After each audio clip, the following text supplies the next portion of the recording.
കൂട്ടുകാരെ, നമ്മൾ മുട്ട വച്ച് പല ഡിഷസ് ഉണ്ടാക്കാറുണ്ട് അല്ലേ? മുട്ട ഓംലെറ്റ് ഉണ്ടാക്കാറുണ്ട്, ചിക്കി പൊരിച്ച് തോരൻ ഉണ്ടാക്കാറുണ്ട്, പിന്നെ കട്ട്ലറ്റ് അങ്ങനെയുള്ള സാധനങ്ങളിലൊക്കെ ഉപയോഗിക്കാറുണ്ട്. നിങ്ങൾ ക്യാബേജിൻ്റെ കൂടെ മുട്ട ഉണ്ടാക്കിയിട്ടുണ്ടോ? ഒന്ന് ഉണ്ടാക്കി നോക്കൂ, സൂപ്പർ ടേസ്റ്റാണ് കേട്ടോ. ക്യാബേജ് എന്ന് പറഞ്ഞ വെജിറ്റബിൾ നമുക്ക് ഹെൽത്തിന് വളരെ നല്ലൊരു വെജിറ്റബിളാണ്. Law calorie വെജിറ്റബിളാണ്. പിന്നെ വൈറ്റമിൻ സി, ഫൈബറൊക്കെ ഉള്ളതാണ്. ക്യാബേജ് നമുക്ക് റോ ആയിട്ട് ഉപയോഗിക്കാം, സാലഡിലും ഇതൊക്കെ ഇടാം. പക്ഷേ ഈ എഗ്ഗുമായിട്ട് ഉണ്ടാക്കുമ്പോൾ സ്പെഷ്യൽ ടേസ്റ്റാണ്. അതിനു വേണ്ടി ഞാനിന്നിപ്പോൾ 2 മുട്ടയാണ് കേട്ടോ എടുത്തിരിക്കുന്നത്.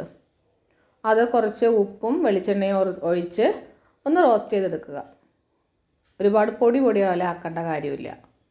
വേറൊരു പാൻ അടുപ്പത്ത് വെച്ച് അതിനകത്തേക്ക് കുറച്ച് വെളിച്ചെണ്ണയും സവാളയും ഇട്ട് നന്നായി വഴറ്റുക. ഈ മുട്ട എല്ലാവർക്കും കഴിക്കാവുന്നതാണ്. മുട്ട നമുക്ക് ഒരു ദിവസം ഒരു മുട്ട വെച്ച് കഴിച്ചാൽ ഒരു കുഴപ്പമില്ല. നമ്മുടെ ഹെൽത്തിന് നല്ലതാണ് മുട്ട. ബാലൻസ്ഡ് ഡയറ്റാന്നല്ലേ പറയുന്ന മുട്ട. അങ്ങനെ സവാള വഴണ്ട് വരുമ്പോൾ അതിനകത്തേക്ക് ഞാനൊരു ക്യാരറ്റും ഒരു ക്യാബേജും ആഡ് ചെയ്തിട്ടുണ്ട്.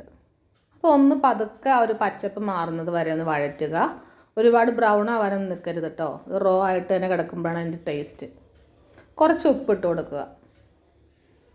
നമ്മൾ മുട്ടയിൽ ഉപ്പിട്ടിട്ടുണ്ട്. ഇതിപ്പോൾ നമ്മൾ പച്ചക്കറികൾക്ക് വേണ്ടിയിട്ട് മാത്രം ഉപ്പിടുക. പച്ചമുളക് ഉണ്ടെങ്കിൽ അത് അരിഞ്ഞിടാം. കുട്ടികൾക്കാണെങ്കിൽ പച്ചമുളക് ഇടേണ്ട കാര്യമില്ല. കുരുമുളക് പൊടിയോ അങ്ങനെ എന്തെങ്കിലും എരിവിന് ചെറുതായിട്ട് ഇട്ട് കൊടുത്താൽ മതി. പിന്നെ കറിവേപ്പില ഉണ്ടെങ്കിൽ കറിവേപ്പില ഇടാം. പിന്നെ മഞ്ഞൾപ്പൊടി ഇടുക. മഞ്ഞൾപ്പൊടി നമ്മൾ യൂസ് ചെയ്യുന്നത് നമ്മുടെ ഹെൽത്തിന് വളരെ നല്ലതാണ് കേട്ടോ. എന്ത് ഡിഷ് ഉണ്ടാക്കിയാലും അതിൽ മഞ്ഞൾപ്പൊടി യൂസ് ചെയ്യുക. പിന്നെ തക്കാളി വേണം നിർബന്ധമില്ല, എന്നാലും ഒരു പുളി ഇഷ്ടമുള്ളത് കൊണ്ട് തക്കാളി വേണമെങ്കിൽ ഇടാം. പിന്നെ ഞാനിവിടെ കുരുമുളക് പൊടിയാണ് ആഡ് ചെയ്തിരിക്കുന്നത്. ഒരു ചെറിയ പച്ചമുളക് മാത്രമേ ഇട്ടിട്ടുണ്ടായിരുന്നുള്ളൂ. ഈ സമയത്ത് ഉപ്പ് നോക്കണേ. ഉപ്പ് കുറവാണെന്നുണ്ടെങ്കിൽ കുറച്ച് ഉപ്പിടാം.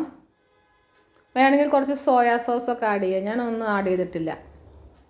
അല്ലാതെ തന്നെ ഇത് ഭയങ്കര സ്വാദുള്ളൊരു ഡിഷാണ്. എന്നിട്ട് നമ്മൾ ആ മുട്ട ചിക്കി എടുത്തതെടുത്ത് ഇതിനകത്തേക്കിട്ട് നന്നായി ഇളക്കി യോജിപ്പിക്കുക. ഒരു ചപ്പാത്തിയൊക്കെ ഉണ്ടെന്നുണ്ടെങ്കിൽ അതിനകത്ത് ഇത് റോൾ ചെയ്ത് നമുക്കത് കഴിക്കാവുന്നതാണ്. സ്നാക്കായിട്ട് കുട്ടികൾക്ക് ലഞ്ചിന് കൊടുത്തു വിടാം.